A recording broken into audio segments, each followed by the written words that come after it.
ಪುರೋಹಿತರೆ, ನೀವು ಹೇಳಿದ ಮುಹೂರ್ತದಲ್ಲೇ ಮದುವೆ ನೆರವೇರು. ಇದಕ್ಕೆ ನಮ್ಮೆಲ್ಲರ ಒಪ್ಪಿಗೆನೂ ಇದೆ. ಸರಿ ರಾಯ್ರ. ಬಾಮ್ಮ ಲಡ್ಡು.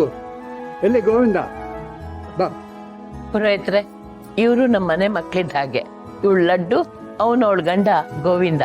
ಏನು ಇವರಿಬ್ರು ಗಂಡ ಹೆಂಡ್ತಿನ?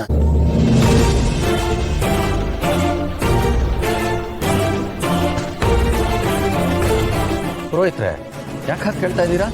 ಏನಿಲ್ಲ ರಾಯ್ರೆ, ಕೆಲವು ಮುಖಲಕ್ಷಣ ನೋಡಿದಾಗ ಮನಸ್ಸಲ್ಲಿ ಪ್ರಶ್ನೆಗಳು ಮೂಡಿ ಬರ್ತವೆ, ಅದಕ್ಕೋಸ್ಕರ ಕೇಳಿದೆ, ತಪ್ಪು ತಿಳ್ಕೊಬೇಡಿ. ಗುರುಗಳೇ, ಮೊದ್ಲೇ ನೊಂದೋಗಿರೋ ಜೀವ ಮತ್ತೆ ಮತ್ತೆ ಹಿಂಗ್ ಮಾತಾಡಿ ನೋಯಿಸ್ಬಿಡಿ. ಹೌದೌದು, ನಾನು ಇವ್ರ ಸಂಸಾರದ ಬಗ್ಗೆ ಕೇಳ್ಬೇಕು ಅಂತಿದ್ದೆ. ಇವ್ರ ಜಾತಕ ನೋಡಿ ಏನಾದ್ರು ಹೇಳ್ಬೋದಾ? ಹೇಳ್ಬೋದು, ಕೊಡಿ ಜಾತಕ ಇದ್ರೆ.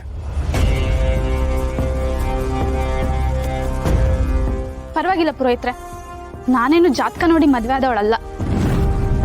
ಲಡ್ಡು, ಹಾಗಂದ್ರೆ ಹೇಗಮ್ಮ? ನೀನ್ ಜಾತಕ ಕೊಡು. ಏನಾದರೂ ತೊಂದರೆ ಇತ್ತು ಅಂತಂದ್ರೆ ಪುರೋಹಿತರು ಅದಕ್ಕೆ ಪರಿಹಾರ ಹೇಳ್ತಾರೆ. ಮಗು ಹಂಚ್ಕೊಂತ ಇದೆ, ಅವ್ರ ದಾಂಪತ್ಯದಲ್ಲಿ ಸಮಸ್ಯೆಗಳಿದೆ ಅನ್ನೋದು ನಿಮ್ಮ ಮಾತಿಂದಲೇ ಗೊತ್ತಾಗತ್ತೆ. ಇವ್ರ ದಾಂಪತ್ಯ ಸರಿ ಹೋಗ್ಬೇಕು ಅಂತಂದ್ರೆ ಒಂದು ದಾರಿ ಇದೆ. ಆಯ್ತು ಪುರೋಹಿತರೆ, ಆಗ್ಲೇ ಹೇಳ್ದಾಗೆ ಆ ಮಗು ನಮ್ಮ ಮನೆ ಮಗು ಇದ್ದ ಹಾಗೆ. ಲಡ್ಡು ಅಂತಂದ್ರೆ ನಮಗೆಲ್ಲ ಜೀವ. ಅವಳಿಗೆ ಒಳ್ಳೇದಾಗತ್ತೆ ಅನ್ನೋ ಹಾಗಿದ್ರೆ ನಾವು ಏನು ಬೇಕಾದ್ರೂ ಮಾಡೋದಕ್ಕೆ ಸಿದ್ಧ.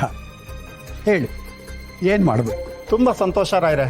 ಹಾಗಾದ್ರೆ ಕೇಳಿ, ಇವ್ರ ದಾಂಪತ್ಯ ಮತ್ತೆ ಸರಿ ಹೋಗ್ಬೇಕು ಅಂತಂದ್ರೆ ಮರುಮಾಂಗಲ್ಯಧಾರಣೆ ಆಗ್ಬೇಕು.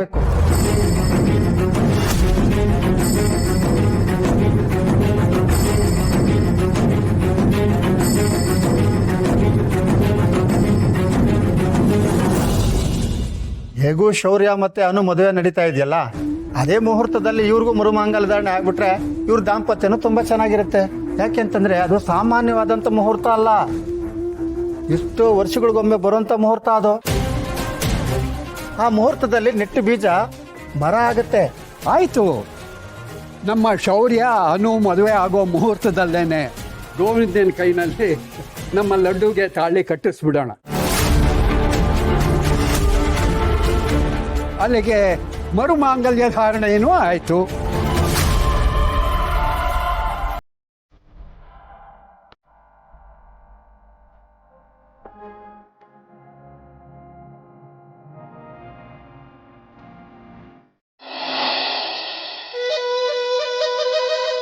ಬಸ್ಸು, ಮನೆಗೆ ಕರ್ಕೊಂಬಂದು ಎಣ್ಣೆ ಕೊಡ್ತಿದ್ಯಾ, ಈಗ ಎಣ್ಣೆ ಓಡಿಸ್ತಿದ್ಯಾ. ನಿಮ್ಮ ಋಣ ಹೆಂಗ್ ತೀರಿಸ್ಲಿ? ನೀವೇ ನನ್ನ ಭಗವಂತ. ನೀವು ಕಾಲಲ್ಲಿ ತೋರಿಸಿದ್ದನ್ನ ಕೈಯಲ್ಲಿ ಅಲ್ಲಲ್ಲ ತಲೆ ಮೇಲೆ ಇಟ್ಕೊಂಡು ಮಾಡ್ತೀನಿ. ಈ ಗುಂಡ್ರು ಗೋವಿಂದನ್ಗೆ ಆಸೆ ಪಟ್ಟಂಗೆ ಹುಡುಗಿ ಜೊತೆ ಮದುವೆ ಮಾಡಿಸಿದಿರಲ್ಲ, ನೀವು ಗ್ರೇಟು, ತುಂಬಾ ಗ್ರೇಟು. ನನ್ನನ್ನ ಇವತ್ತು ಲಡ್ಡು ರೂಮಲ್ಲಿ ಮಲ್ಕೋ ಅಂದ್ರು. ಹಣ್ಣನ್ನ ಕಾದು ತಿನ್ಬೇಕು, ಇಲ್ಲ ಕದ್ದು ತಿನ್ಬೇಕು. ಹಂಗೆ ನಾಚಿಕೆ ಆಗಿ ಹಿಂಗೂ ಮದುವೆ ಆದ್ಮೇಲೆ ಫಸ್ಟ್ ನೈಟ್ ಆಗುತ್ತಲ್ಲ, ಹಂಗೆ ಸುಮ್ಮನೆ ಬಂದ್ಬಿಟ್ಟೆ. ಲೋ ದಡ್ಡ, ಕೈಗೆ ಸಿಕ್ಕದನ್ನ ಬಾಯಿಗೆ ಹಾಕೊಳ್ದೆ ಸುಮ್ಮನೆ ಬಿಡಬಾರ್ದು. ಈ ಹಣ್ಣು ಹೆಣ್ಣು ಸಿಕ್ಕಾಗ ಅದಕ್ಕೆ ಮುಹೂರ್ತ ನೋಡಬಾರ್ದು, ರುಚಿ ನೋಡಬೇಕು.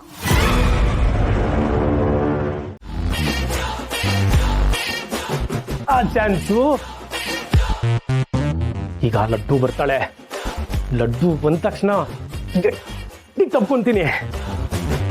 ಆಮೇಲೆ ಅವಳು ಕೂಗಾಡಂಗೆ ಇಲ್ಲ, ಯಾಕಂದ್ರೆ ಯಾರು ತಲೆ ಕೆಡಿಸ್ಕೊಳಂಗಿಲ್ಲ.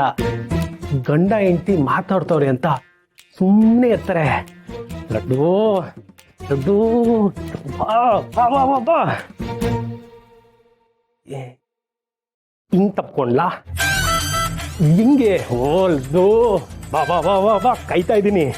ಇಂಥ ಚಾನ್ಸು ಮಿಸ್ ಮಾಡಲೇಬಾರ್ದು.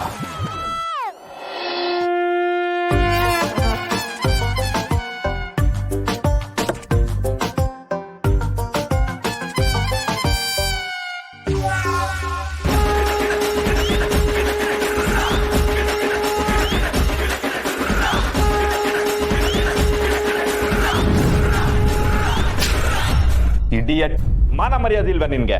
ಮೋಸ, ಇದು ಮೋಸ. ಹೆಂಡತಿ ಬದಲಾಗೆ ಗಂಡು ನಮ್ಗೆ ಹೆಂಡತಿ ಗಂಡ ಬಂದವನೆ. ವಾಟ್? ಏನ್ ವಾಟು?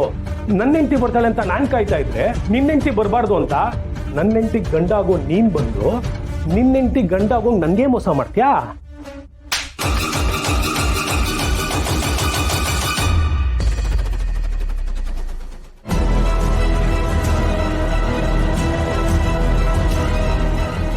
ಅಲ್ವೋ, ನೀ ಏನು ಮಾತಾಡ್ತಿದ್ದೀಯ ಅಂತ ನಿನಗೇ ಗೊತ್ತಿಲ್ಲ.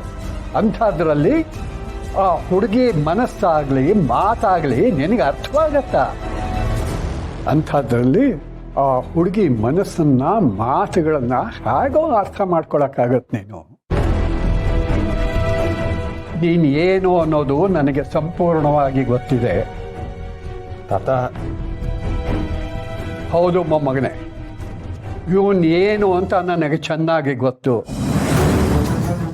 ನನ್ನ ವಿಷಯನಾ? ಏನ್ ಗೊತ್ತು? ಗೊತ್ತಾಗೋದಕ್ಕೆ ಏನೋ ಇದೆ ನಿನ್ನ ಹತ್ರ. ನಿನ್ನ ಮುಖ ನೋಡಿದ್ರೇ ಗೊತ್ತಾಗಲ್ವಾ ನೀನು ಎಂಥವನು ಅಂತ? ಮಾತಾಡಿದ್ರೆ ಬರೀ ನಾಟಕ. ನಿನ್ನ ನಡವಳಿಕೆ ಅತಿ ವಿನಯ. ಅತಿ ವಿನಯಂ ಧೂರ್ತ ಲಕ್ಷಣಂ ಅಂತ. ನಮ್ಮ ಲಡ್ಡು ದೇವತೆ ಕಣೋ, ಸಾಕ್ಷಾತ್ ದೇವತೆ. ಅಂಥವಳು ನಿನ್ನನ್ನ ಬಿಟ್ಟಿದ್ದಾಳೆ ಅಂತಂದ್ರೆ ನೀನು ಎಂಥ ಕೆಟ್ಟ ಮನುಷ್ಯ ಅನ್ನೋದು ಗೊತ್ತಾಗೋದಿಲ್ವಾ? ಓ, ನೀವು ಆ ರೂಟಲ್ಲಿ ಬರ್ತಿದ್ದೀರಾ? ಹಾಗೆಲ್ಲ ಏನಿಲ್ಲ ತಾತ. ಮುಚ್ಚೋ ಬಾಯಿ. ಇವತ್ತಿನವರೆಗೂ ನಮ್ಮ ಲಡ್ಡೂನ ನಾನು ಗಮನಿಸ್ಕೊಂಡು ಬಂದಿದ್ದೀನಿ.